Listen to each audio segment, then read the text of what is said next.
ஒருங்கிணைத்துக் கொண்டிருக்கும் மண்டல செயலாளர் சு.க. ஆதவன் அவர்களே, இங்கு கண்டன உரை நிகழ்த்த இருக்கும் மாநில மாவட்ட பொறுப்பாளர்களே, உங்கள் அத்தனை பேருக்கும் என்னுடைய வணக்கத்தை தெரிவித்துக் கொள்கிறேன். கிரி கல்லூரி படிக்கின்ற ஒரு மாணவன் கல்லூரி படித்துக் கொண்டிருக்கும் போது வீட்டில் ஓய்வினர்களில் சும்மா இருக்கக்கூடாது என்று சாப்பாடு பரிமாறும் வேலையில் சென்றுவிட்டு அந்த வேலையை முடித்துவிட்டு வீடு திரும்பிக் கொண்டிருக்கும் போது பாமகவுடைய பேனரை கீழ்த்து விட்டான் என்று பொய்யான ஒரு செய்தியை பரப்பி வீட்டுக்கு சென்றிருந்த வந்து கொண்டிருந்த இளைஞனை வழிமறைத்து சாதி வரியன் பாமகவுடைய மாவட்ட செயலாளர் கணபதி உள்ளிட்ட 15 பேர்கள் வழிமறித்து அந்த இளைஞனை கொடூர தாக்குதல் நடத்தியிருக்கிறார்கள். அங்கிருந்து கொண்டு சென்று வேறு இடத்தில் வைத்து அவனை ஆடைகளை கைத்து நிர்வாணப்படுத்தி மிக கொடூரமான தாக்குதலை நடத்தியிருக்கிறார்கள். அங்க இருந்தவர்கள் ஒருவர் கூட அவன் படித்த இளைஞன் காலேஜ் படித்துக் கொண்டிருக்கிறான், அவனை ஏன் இப்படி தாக்குகிறீர்கள் என்று எவருமே கேட்கவில்லை. அனைவரும் ஒரு காட்டு மிராண்டிகள் போல சாதி வெறியோடு அந்த இளைஞனை தாக்கியிருக்கிறார்கள். அந்த நிகழ்வு எங்கள் பகுதியில் நடந்திருந்தால், எங்கள் மாவட்ட செயலாளர் புகையின்றி இருந்திருந்தால் அந்த இடத்தில் அவன் மேல் யாரும் கை வைக்க கூடாது, அவனை காவல்துறைக்கு போன் செய்து அவனை காவல்துறையிடம் ஒப்படையுங்கள், அவனை யாரும் அடிக்க கூடாது என்று எச்சரித்திருப்பார். ஏனென்றால் எனது தலைவர் அண்ணன் எழுச்சி தமிழர் அவர்கள், புரட்சியாளர் அம்பேத்கர், தந்தை பெரியார், மாவேத மார்க்ஸ் அவர்களின் தத்துவத்தின் அடிப்படையில் எங்களை அரசியல் படித்திருக்கிறார், அந்த பக்குவம் படித்திருக்கிறார், சமூக நீதியை சொல்லி தந்திருக்கிறார், சமத்துவத்தை சொல்லி தந்திருக்கிறார், சகோதரத்தை சொல்லி தந்திருக்கிறார். உங்களிடம் ஒரே ஆயுதம் சாதி வரியை தூண்டும் ஆயுதம் மட்டும்தான் இருக்கிறது. சேரியின் குடிசைகளை கொளுத்தக்கூடிய ஆயுதம் தான் உங்களிடம் இருக்கிறது.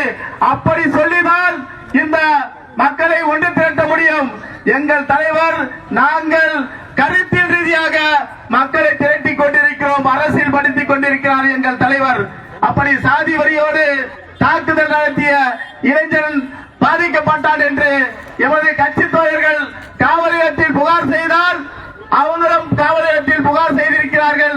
2 சைடும் வழக்குகள் பதிவு செய்வோம் என்று காவல்துறை கூறுகிறார். இன்று செய்தியை ஒரு முகநூலில் பார்த்தேன்.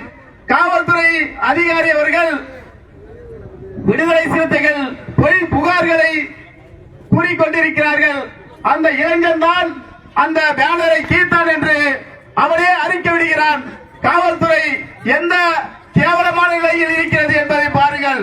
காவல்துறையே, உங்களை எச்சரிக்கிறோம், இது எங்கள் தாத்த முப்பாட்டன் காலம் அல்ல, அண்ணன் திருமா காலம். உங்களை எச்சரிக்கிறோம், ஒழுங்காக இருந்து கொள்ளுங்கள். பாதிக்கப்பட்டவன் மீது நியாயம் கேட்க செல்பவன் மீது வழக்கு போடும் உங்களை கேவலமான புத்தியை உடனடியாக மாற்றிக்கொள்ள வேண்டும். இல்லை என்றால் மிகப்பெரிய கலவரத்தை நாங்கள் இங்கே செய்வோம் என்பதை உங்களுக்கு தெரியப்படுத்துகிறோம். எவ்வளவு ஆணவம், நீதிபதி போல இவன் தான் குற்றவாளி என்று கூறுவதற்கு என்ன துணைச்சல் காவல்துறைக்கு? எப்படி நீ அறிக்கை விடலாம்? காவல்துறையை விடுதலை சிறுத்தைகள் முற்றுகையிட்டால் என்றால் உடனடியாக கைது செய்கிறே, நீ நியாயமான முடிவு எடுத்திருந்தால் இந்த நிலை ஏற்பட்டு இருக்குமா? காவல்துறையில நேர்மையான முறையை நான் அறிக்கை கொடுத்தேன், நீ வானத்திலிருந்தா குதிச்ச? நீயும் சாதி வரியன் வயதில் இருந்து பிறந்தவன் தான். உன் சாதி புத்தியோடு தான் இந்த தலித் இளைஞன் கிரியுடைய வழக்கில் உன்னுடைய நிலைப்பாடு சாதி வரியன் கணபதிக்கு ஆதரவாக இருந்து கொண்டிருக்கிறது. அது தீரோம் வீரோம் என்று சொல்கிறார்கள். பாமக சேர்ந்த கணபதி அவர்களே, தனியாக மாட்டிக்கொண்ட ஒரு இளைஞரிடம் மிகப்பெரிய தீரத்தியம் காட்டுகிறாயே. எங்கள் தலைவர் வீரம் தீரம் என்றால் என்ன சொல்றால் என்றால், தனியாக ஒருவன் ஆயுதம் எடுத்து தனியாக வந்து நிராதிபாதியாக சென்று கொண்டிருப்பவன் மீது வழிமறித்து ஆயுதத்தினால் அவனை தாக்கி வெட்டி வீழ்த்தி விட்டால் அது இல்ல வீரம். நெருக்கடிகள் பல சூழ்ந்த போதும் கொள்கை நெறிப்படி வாழ்வதே வீரம் தீரம் என்று சொன்னார் எங்கள் தலைவர்.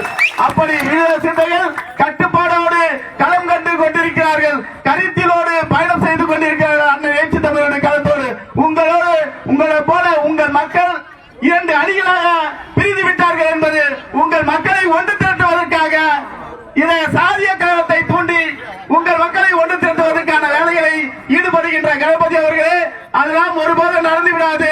தலித் மக்கள் ஓர் அணியாக அமைப்பாக திரண்டிருக்கிறோம். உங்கள் வாளை சுருட்டிக் கொள்ள வேண்டும் என்று காவல்துறையை நேர்மையான முறையில் வழக்கு பதிவு செய்ய வேண்டும். அந்த குற்றவாளி கணபதியை கைது செய்து சிறையில் அடைக்க வேண்டும் என்று வன்கொடுமை தடுப்பு சட்டத்தில் அவனை கைது செய்ய வேண்டும் என்று கேட்டுக்கொண்டு என் உரையை மட்டும் நன்றி வணக்கம்.